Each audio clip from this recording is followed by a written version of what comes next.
going on? JJsimmons, you are watching Thou Shall Prosper. Man, I met up with this dude, right? We've been talking on the phone through text, I'm going to say for probably like 7 to 8 months or something like that. I don't even know, but we've been talking for a minute. Tell the people where you're from. I'm originally from Lafayette, moved to New Orleans for college, and when I graduated, I decided to stay there. Okay, what school you went to? I went to Xavier. Wow, how old are you, bro? I'll be 28 next month. Why you hesitating with that? I'm feeling old. Man, bro, man. Hey, congratulations, my brother. Oh, yeah. So this is my homie right here. We met a mutual friend. Shout out to my homie, Mr. O'Neal Parker. That's my dude right there. I had a property under contract, and I was trying to find a buyer. He sent me his number, and that's how we connected. So tell the people your story. You was telling me off camera. How long you been in real estate now? It's been 30 months exactly. Damn, 30 months. 2.5 years. Tell us your story. How did you get started? Rich Dad, Poor Dad. Bring us on a journey, my brother. Read Rich Dad, Poor Dad in high school. It didn't really click with me. You know, I was a little wild. Okay. I go to college. I read Rich Dad, Poor Dad again because it was a good read. It's entertaining as well. So you did read it twice? Twice. What made you want to pick it up the second time? Because I knew there was some gems in there, but I couldn't comprehend it. Your brain wasn't there, right? Same thing with me. Yet. Same thing. I read it at 23, right? Oh yeah. And then I read the Millionaire booklet as well by Grant Cardone. Okay. We just talked about that one. That helped me. It showed me about size and scaling. So I knew that at that moment I shouldn't buy one unit, one door. So with that, I took that knowledge and ran with it. Spoke to a bunch of real estate agents. Spoke to some loan officers. I got the right people on my team, and I was actually telling O'Neal I was about to buy a single-family house to live in. To live in. So right. I was going to be paying my own mortgage. And I learned very quickly that was the wrong way to go. I mean, what happened? Where did that piece of data come from? That you didn't want to own a home at the time? What was it? All of my family members, man, they would push me for home ownership, and it sounded good, but I didn't want to have to pay nothing, man. Like, I don't want to have to come out of pocket. To live in a home, you got to pay. You're not making no money. Yeah. 30 years, that's a very long commitment if you think about it. Yes. So I knew, I'm backing out of that. So I backed out, and I found this fourplex. And I hit my brother up. You know, my brother always down with it, so I was like, hey, I got an investment. Let's get started in it. I don't know how it's going to work out, but, you know, real estate is the safest investment, but it has the highest potential earnings, which is weird. You know, because when you think about risk to reward, you always think the highest risk, the highest reward. You said highest investment. Did you mean the highest risk just now? Well, I meant, like, to me, real estate almost has like the lowest risk than any other investment, like investing in startup companies, right? Correct. You know, your penny stocks and all of this. Yes. You know, because you actually have something that's tangible, so a property. Correct. That's why the bank is gonna fund you on that every day. Correct. They won't give you money to buy a stock. If it's gonna cash flow, not to live though. They kind of hesitant when they come to live, right? Yeah. You know you're paying that on mortgage. Yeah, because they got to bet on you that you're gonna be healthy. Yep. Yep. They gotta look at that history. Yeah. And you know, we got that fourplex. Stopped paying my rent. My rent was $750 a month. The property started cash flowing $980 to $1,000 a month. Total for all 3 units? I mean, all 4 units? Well, 3 because you was renting 3. I was renting out. Okay. So I was staying Hold on, tell me that number again. It was the mortgage was how much? The mortgage was $1570. Okay. The rental income was $2560. Okay, so that was yours to keep right there. Okay. Right. The difference between the mortgage. Minus a few expenses because I paid an electric bill for one of the units. Okay. It was minus like $100 or something. Okay.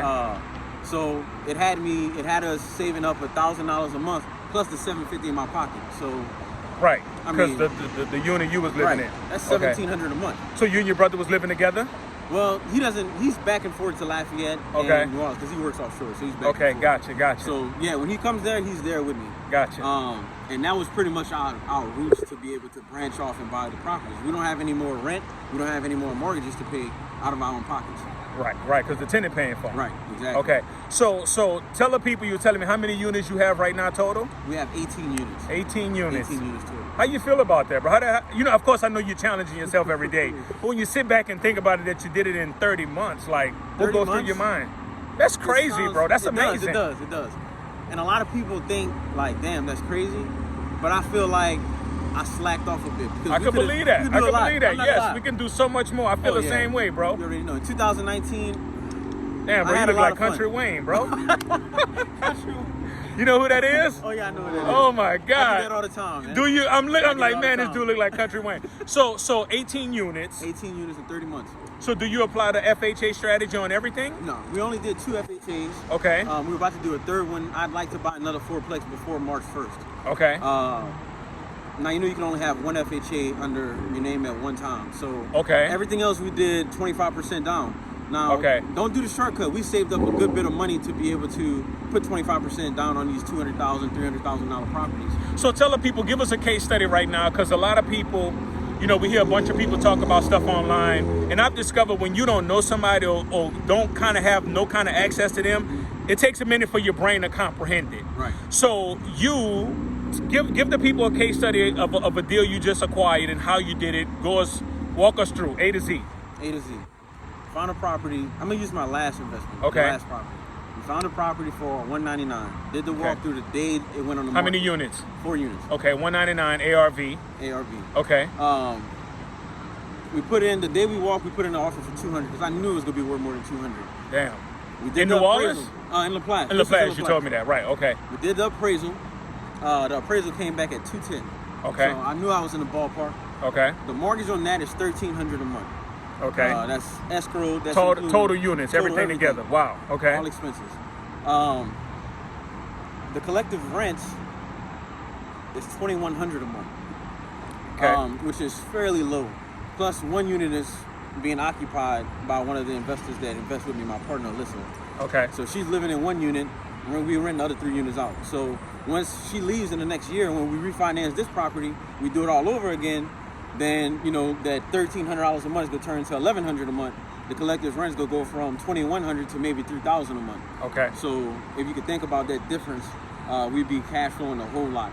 I mean, we only put down $10,000 on this FHA property. So so you did the FHA on this one. On this one, we did the FHA. Okay. We put down $10,000. We're going to profit about, I want to say about $12,000 a year. Okay. After everything, once we raise the rents. Right now we're profiting about $700 a month, which works out to be $8,400 a year. Total or per unit? Total. Okay, gotcha. So that's our profit, what we walk away with. So there's a 84% a year. We put down $10,000 to make $8,400 a year. It might not seem like a lot, but when you're talking cash on cash return, right, you're not going to find another investment out there that's that risk free. I'm not going to say it's 100%. Hold on. Let's stop. You say logically it wouldn't make sense to put 10 down for $8,400 a year in return. That's what you just said? That's what you would think. You think, right, you only make $8,400 a year. Right. But you think cash on cash. If I'm putting down $10,000 to make $8,400 a year, that's a no-brainer. Right. I can't even think of an investment that's going to give me $8,400 a year plus a free place to stay whenever I need. Right. Plus I could turn it into an Airbnb. Right. Especially in that city. Oh yeah. And then you got to multiply times 5 years. Right. And not to mention I'm paying down the mortgage an extra $380 a month. So that's almost $4,800 a year if you calculate that. So we gaining $4,800 a year in equity, and that's not even including when the property appreciates over time. So let's go back to these books. You read these books. What did these books do for your mind? Because you brought them up for a reason, because it was like a turning point in your life. Like what the books did for you? So, dude, I always had this like mindset to be like an entrepreneur. Okay. This opened my mind. It made me see a clearer path of where I wanted to be and how I wanted to do it. Because for the longest, after I graduated, I sold stocks, bonds, annuities, all type of financial securities, and I worked at AT&T, drove Uber. I did all of that at one time, saved up as much money as I could, got into it, and I knew very shortly I was helping other people with their money and their finances. I'm like, why I'm doing this with theirs when I could do it with my own?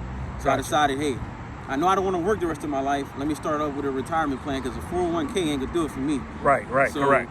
With this property, it was an avenue for me to make money and be able to retire from a job at 27 years old. 27. So you don't work right now. You do the real estate full time? I do the real estate full time. Wow. I do the real estate. How you like that? Bro. It could be awesome. Most of the times it's awesome. It's not made for everybody. Let me put that out there. Correct. I agree. I'm on a little vacation right now. I still get texts from tenants saying that something is broke. Right. Which, I mean, if you're getting phone calls, that means that the person is paying.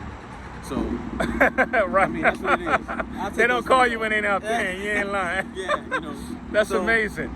I got my handyman out there doing work right now. As soon as he finishes, he sends me pictures, the tenant verifies, and I send him his money through Zelle. Correct. That's a wrap. What's the greatest lesson you learned in real estate entrepreneurship, my brother? Don't just throw any tenant in there just because it's money.